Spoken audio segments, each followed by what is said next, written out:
Comment rendre un hommage à la trisomie 21? C'est le défi que s'est lancé la comédienne, auteure et metteur en scène franco-suisse Pascale Rocard. Elle interprète sur scène 5 personnages, évidemment plus différents les uns des autres, dont un jeune trisomique, Olivier. On écoute un extrait. Maman, elle dit, si on partage, on fait copain. Alors, on fait copain, hein? Hey, Golange, quand est-ce que Olive, il aura les ailes pour voler? Maman, elle veut pas que je vole si j'ai pas les ailes. Je suis un peu comme un pigeon qui a 80 chromosomes. Ça ne me rend ni meilleur ni plus intelligent. Eh bien voilà, je pense que c'était Olivier et sa maman. La pièce est présentée donc en première canadienne à Victoria ce soir à 19h à l'école Victor Brodeur et vendredi, le 8 mars, à l'Alliance française de Vancouver également à 19h. On joint la créatrice du spectacle à Victoria. Elle est en pleine préparation pour son spectacle. Pascale Rocard, bonjour. Bonjour. Tout d'abord, pourquoi avoir fait le choix d'une pièce sur un jeune trisomique? Pour faire l'éloge de la différence, et parce que mon beau-frère Stéphane Hiro était trisomique et nous avons vécu avec lui et il est décédé quand j'étais à Victoria il y a 3 ans, absolument à ce moment-là. Et depuis il me manque et j'estimais qu'il fallait lui rendre hommage parce que les trisomiques en général donnent énormément d'amour et de drôlerie aussi et je trouvais que ce vivre ensemble devait se partager. D'accord. Vous interprétez 5 personnages dans la pièce. Qui sont-ils? Alors évidemment, il y a Olivier, effectivement, ce jeune trisomique. Il y a l'antagoniste, qui est Fanny, une jeune trompettiste qui a une peur bleue de se retrouver à côté de lui parce que elle a peur que ça soit même contagieux. Et donc, c'est aussi un personnage qui représente la discrimination. Évidemment, il y a sa maman, qui est une maman optimiste. Ouais, c'est un personnage formidable, je l'adore parce qu'elle voit le verre à moitié plein tout le temps. Et je crois que si on a un enfant un petit peu différent, il faut avoir cette joie de vivre et ce besoin de voir le monde du bon côté. Et évidemment, il y a un autre personnage qui est le bistrotier parisien qui veut faire de ce jeune trisomique un bonhomme. Il faut t'émanciper, mon gars, tu vois, t'es un bonhomme, quoi. Voilà. Tu as le droit d'avoir les mêmes droits que les autres. Et il y a aussi ce personnage de l'oiseau, vous avez entendu au début, qui est son ami, le goéland, dit goélange. Oui. Et là, c'est l'amitié, et en même temps, ce goélange fait un petit peu le lien avec le public et les différents personnages. Et forcément, tous ces personnages doivent représenter des faits qui ont été vécus dans la vie de votre neveu? De mon beau-frère. De votre beau-frère, pardon. Il y a des choses qui sont effectivement inspirées de mon beau-frère, sa passion pour le goéland, sa passion pour la tauromachie, sa passion pour la trompette et surtout Carmen de Bizet. Il n'aimait pas la Traviata de Verdi, mais Carmen de Bizet, c'était quelque chose. Donc, voilà, c'est ce qui me rallie à lui. Autrement, les autres personnages, effectivement, ce qui se raconte est théâtral et surréaliste et inventé et poétique. J'allais dire, comment on fait pour interpréter autant de personnages en même temps? On travaille. Et que, comme dit le personnage d'Olive, si tu veux faire ton rêve, il faut essayer encore et encore, toujours, surtout si c'est difficile. Et je pense qu'une performance d'acteur, c'est pas simple. Et donc le travail et le travail encore, et du coup, ça se partage merveilleusement bien. Ça a sûrement été très long de monter ce spectacle?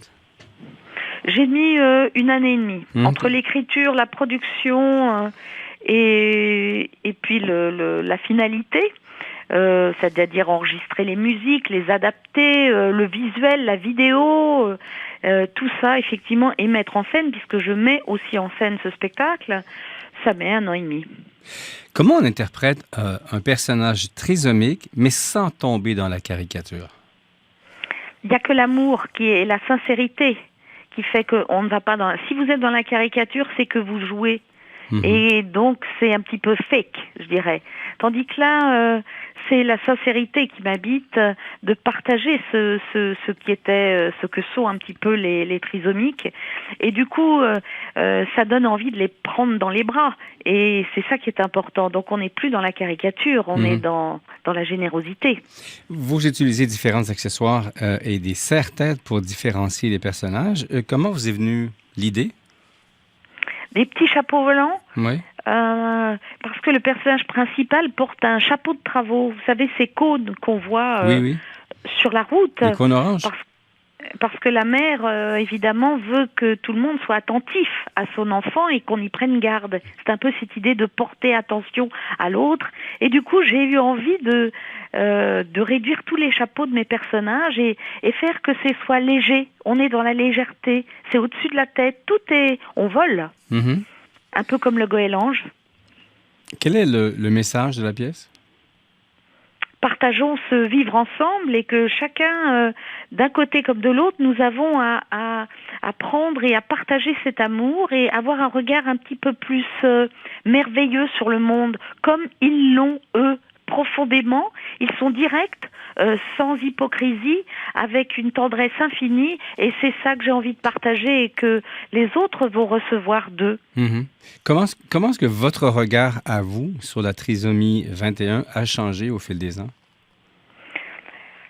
Oh, ça s'est fait immédiatement parce que je ne connaissais rien du handicap et quand j'ai rencontré mon mari, donc c'était son petit frère, ça s'est fait dans l'immédiateté, dans la simplicité et je l'ai pris comme si c'était mon fils. Donc ça s'est fait comme ça, spontanément. Je pense qu'on n'a pas à réfléchir, on n'a pas à intellectualiser, on a à recevoir et à échanger. Est-ce que vous craignez le regard des gens sur les personnes trisomiques? Je pense que le regard, oui, doit s'ouvrir et doit être moins moqueur. Je pense que les valides ont un regard presque grotesque sur eux et c'est ça que j'aimerais qu'on essaye de voir différemment. D'où l'éloge de la différence. Bien sûr, parce que bon, là, je parle plus particulièrement de la trisomie 21, mais ça peut être toute forme de handicap et de différence et de couleur et de... Voilà, vivons ensemble et avec nos différences et c'est ça qui est riche. Ce spectacle, il s'adresse à qui? De 10 ans jusqu'à 90 ans.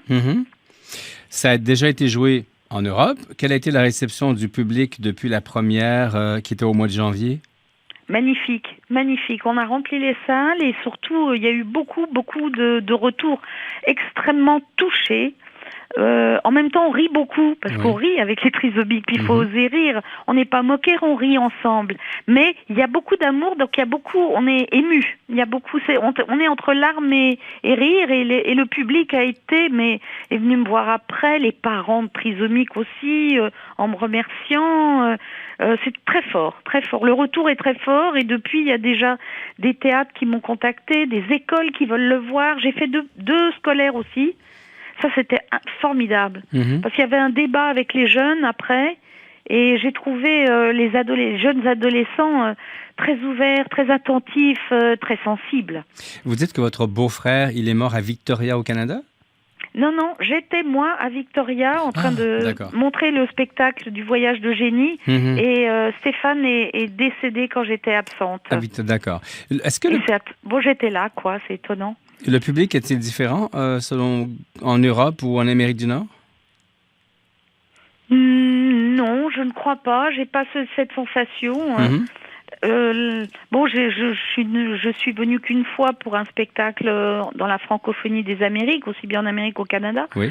Mais je pense que ceux qui viennent au théâtre ils portent attention, ils ont une attention particulière. Donc je crois que ce texte sera reçu aussi avec cette émotion et cette drôlerie.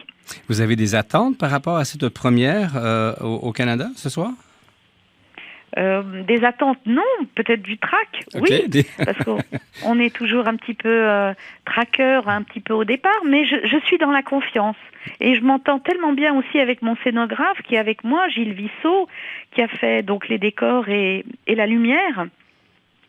Et j'ai l'impression de voler avec ce spectacle. D'accord. Je suis un peu comme le goéland. OK. Et c'est important pour vous de jouer tous les personnages?